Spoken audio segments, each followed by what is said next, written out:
શિયાળામાં ઠંડીની સાથે ગુજરાતમાં જાણે કે ઠગાઈની મોસમ પણ સતત વધી રહી હોય તેમ લાગી રહ્યું છે। સૌથી પહેલા બીઝેડ કૌભાંડ અને ત્યારબાદ એવી અનેક ઘટનાઓ અને અનેક એવા કૌભાંડ સામે આવ્યા છે જ્યાં શેર બજારમાં રોકાણ કરાવીને વધુ નફાની લાલચે ઠગાઈ આચરતી ગેંગને સાયબર ક્રાઇમે ઝડપી પાડી છે।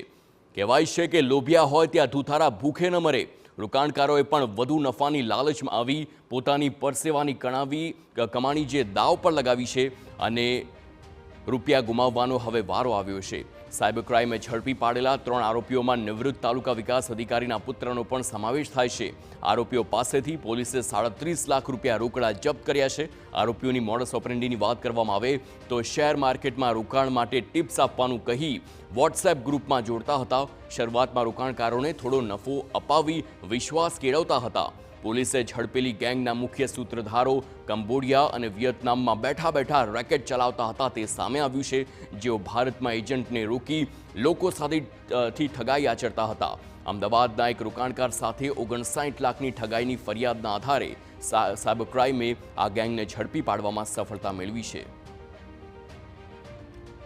અન્ય આરોપી કેવલ દશરથદાન ગઢવીને 37 લાખની કેશ સાથે ઝડપી પાડવામાં આવેલ અને ત્યાંની ઓફિસમાં રેડ કરતા અલગ અલગ બેંકની ક્રેડિટ કાર્ડ, પાસબુક્સ અને એવી રીતના મળીને અત્યાર સુધીમાં 100થી વધારે બેંકની વિગતો, અકાઉન્ટની વિગતો એ ઓફિસથી મળેલી હતી। ત્યાંથી એક કેશ કાઉન્ટિંગ મશીન બી અમને મળી આવેલ છે અને અન્ય ઘણા બધા સિમ કાર્ડ મળી આવેલ છે। ફર્ધર આ ગુનાની તપાસ કરતાં કે અન્ય જે નાસ્તા ભાગતા આરોપી છે એમના રહેઠાણે રેડ કરતાં અમને બીજા 115 બેંકના ક્રેડિટ કાર્ડ અને પાસબુક મળી આવેલી હતી। તપાસમાં ખુલાસો થયો છે કે આરોપી પ્રકાશ પરમાર ખાતું ખોલાવીને કામગીરી કરતો હતો, જ્યારે પ્રિયંક ઠક્કર ગેમિંગ અને ઠગાઈના નાણાં ખાતામાં જમા કરાવતો હતો। આ નાણાં ગોવિંદને આપતો અને કેવલ ગઢવી ઓફિસમાં બેસીને સમગ્ર રેકેટનું સંચાલન કરતો હતો।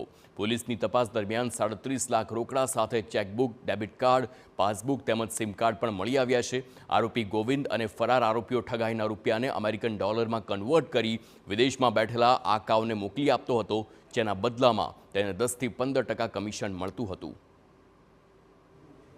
અગર જો ફરિયાદની વિગત જોઈએ અને તો આ પ્રકારના સ્કેમને પિક બુચરિંગ સ્કેમ કહેવામાં આવે છે કે જેમાં ઇન્વેસ્ટમેન્ટ શેર માર્કેટમાં કરવાના બાને અથવા તો બીજી કોઈ લોભામણી સ્કીમ હોય, ઘર બેઠા કમાઓ, પૈસા ડબલ કરો એવી જાહેરાતો આપીને generally south East Asia base જે ગેંગ્સ છે બધી એ આવા પ્લેટફોર્મ ચલાવતી હોય છે અને પછી અલગ અલગ ફરિયાદીના જે પૈસા ડિપોઝિટ કરવામાં આવતા હોય છે મ્યુલ એકાઉન્ટમાં કરવામાં આવતા હોય છે અને આ બધી ક્રાઇમની પ્રોસીડ ઇન્ડિયાની બહાર ક્રિપ્ટોકરન્સી પર્ટિક્યુલરલી USDTમાં મોકલવામાં આવતી હોય છે। જો આ ગેંગને પકડી છે એ ગેંગનું કામ હતું કે આ ક્રાઇમની પ્રોસીડ આ બધી ગેંગ માટે USDTમાં કન્વર્ટ કરી કમિશન બેઝિસ ઉપર દેશની બહાર મોકલવાનું।